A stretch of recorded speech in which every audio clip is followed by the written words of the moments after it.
තුන්වෙනි පොයින්ට් එක තමයි මෙන්න මේ device එකට අවිල්ලා තියෙන SoC එක සහ මේකේ තියෙන 5G capability එක. ඉතින් මේක ඇත්තටම powered වෙලා තියෙනවා 8GB RAM එකකින්. මේක ඔයාලට virtually තවත් 8GB add කරගන්න පුළුවන්.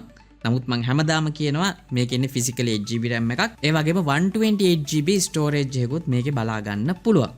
ඒ වගේම මේක powered වෙලා තියෙනවා Qualcomm Snapdragon 6S Gen 3 කියන SoC එකෙන්. ඉතින් ඒකෙන් හින්දා ඔයා daily පාවිච්චි කරන ඕනම application එකක් සහ මේ spec එකට හරියන games හැම එකක්ම වගේ කිසිම lag එකක් නැතුව මේක සෙල්ලම් කරගන්නත් පුළුවන්. කොහොම වුණත් ඔයා multitasking කරන කෙනෙක්ටත් ඔයාට apps කිහිපයක් කිසිම ප්‍රශ්නයක් නැතුව background එකේ run කරගන්න පුළුවන්. ඒත් එක්කම මේකේ තියෙන ප්‍රධානම highlight key point එක වෙන්නේ 5G නේ.